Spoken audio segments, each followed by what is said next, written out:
Welcome everybody to another episode of Lockdown 23 in 1.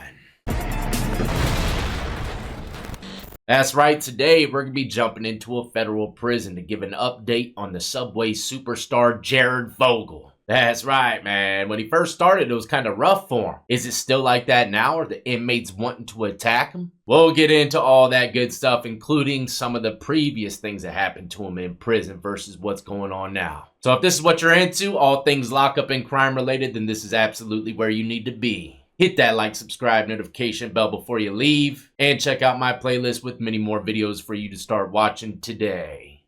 Fogle was the pitchman for a wildly successful ad campaign for Subway after he revealed a 245-pound weight loss by eating sandwiches for nearly every meal. He made millions of dollars in personal appearances and endorsements. But in 2015, his empire is gonna crumble. Authorities received a tip that pervy pitchman was involved in the sexual exploitation of minors. Cops raided Fogle's home and found some 400 child porn videos in his possession. According to prosecutors, he often paid escorts to provide him with access to minors as young as 14 to 15. But Fogle pleaded guilty in August of 2015 to a child pornography charge and paying for sex with an underage girl after traveling from Indiana to New York City. He was sentenced to 15 years and 8 months in prison. Now let's fast forward it to 2016. Mr. Fogle gets attacked. Steve Nigg, the former Colorado inmate who famously beat the hell out of Fogle back in 2016 when they were both inmates in FCI Inglewood. But Steve Nigg said that he's loving this. He has such an ego problem and he's so arrogant. That's one of the reasons I just lost it. January 29, 2016, when both he and Fogle were walking around the exercise yard at the Federal Correctional Facility. Steve, a Chicago native, was locked up on gun charges for being a felon caught with a firearm. Nigg self-admitted saying he's a hater of child molesters and that his encounter with the former $5 footlong guy left Fogle battered and bruised. I caught him on the athletic field on the track. The other child molesters he hangs out with were there and all ran because they knew my reputation. And then finally I just beat the hell out of him.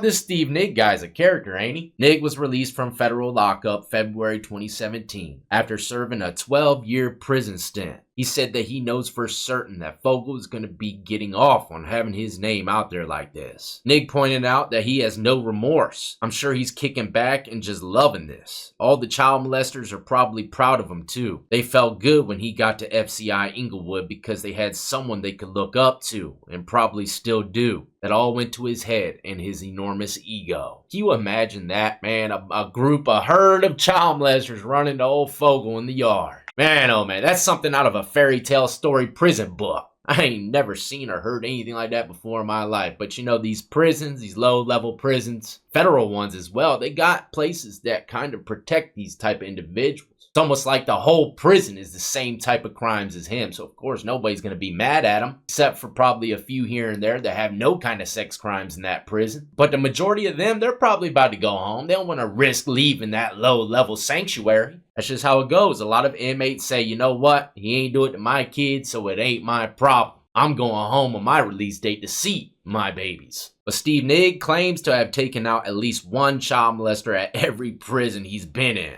I ended up smashing one at every place I was at, Nigg said, adding that he wasn't a one-hit wonder, though Fogle was definitely a favorite. I've had 21 incident reports in total. I smashed 21 of them and was only found guilty 4 times. Each time I was transferred to a new prison, and each time I was perfectly fine with it. In fact, I often had guards and COs who would come up to me in private when I was in the hole or whatever, and they would say, "Thanks, man. I wish I could do that." Now living at an Independence House transition facility in Denver, Steve Nigg said that he wants to use the Fogle docuseries to create positive attention for a non-profit child abuse organization he's trying to start with his nephew, Jimmy Nigg, and abuse victims. Well, that's good. At least he's trying to turn his life around. Non-profit organizations, I don't know exactly how they run. Every time I hear it, it just sounds like, you know, it's possibly a good thing. And then I always ask myself, well, how the hell are they getting paid to do all this if it's non-profit? Anyways, let's jump over to the updated stuff of what's going on with Mr. Jared Fogle now. Even after being attacked in 2016, years have went past and it seems like nobody's laid a hand on him since. In 2021, a handwritten letter by Fogle acknowledged that he was solely responsible for his incarceration. It says, "I really royally screwed up to wind up where I am," the father of two wrote. "I was selfish and entitled, and all I can do is learn from my mistakes to be a better man when I get released in a few years." Sounds good, but there's a lot of people out there that just will never forgive a person for trying to mess with a minor. A lot of people also believe, that they will never be fixed, that craving will always be there. Not quite sure, but at least, he's taking responsibility for his actions, saying he's trying to change, become a better man, right? I could care less, to be honest, but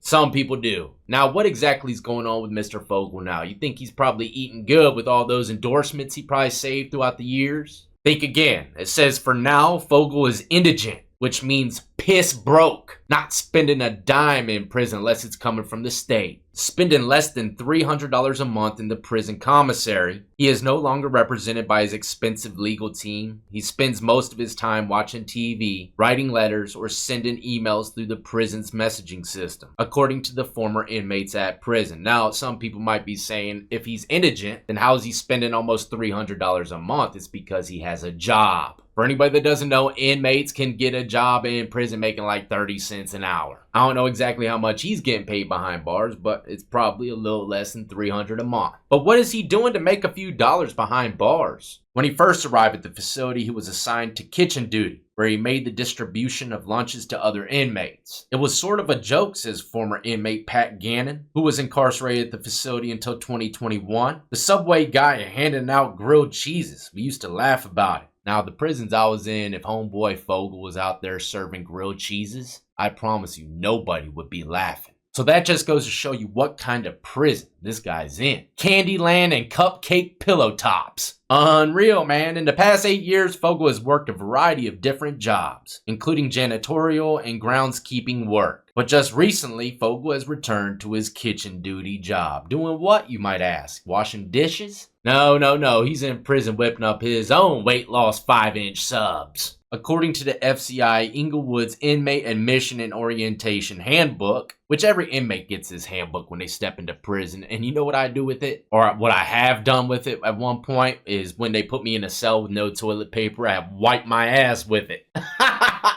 That paper was rough as fuck, man. But according to the handbook, it says kitchen begins serving breakfast at 6 a.m. Lunch is available at various midday shifts, and dinner is served at around 4 p.m. After the head count of all inmates. And what's a head count? That's when every inmate stands by their bunk and the CO walks down counting each and every single one of them to report it to the master control of that state. Once the number's clear for every prison, then you'll be off lock. You can go back to your normal routine. The sandwich serving gig provided to be a great source of merriment for the guards. I don't know exactly what merriment means, maybe like a good time. But Fogle's fellow inmates felt this job was too cushy. For his safety, he was reassigned to the correctional officer's private cafeteria. But that's apparently not gone over stupendously either. It was viewed as a promotion, allowing him to swap work for food of higher quality. Coincidentally, the same goal he had the entire decade and a half he spent as Subway's spokesperson.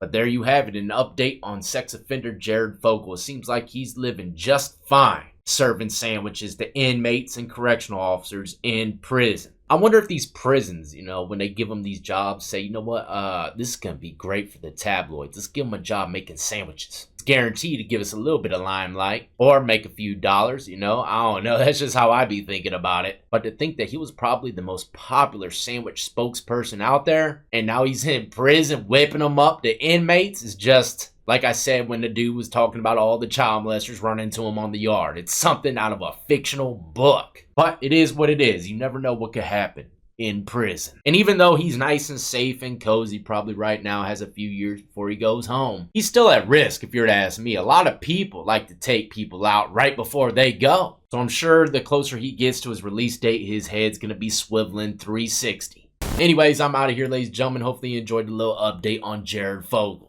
If there's anything else that happens to this individual in the future, I'll be sure to give you an update. But as always, y'all be easy, be safe, and more importantly than anything, stay free.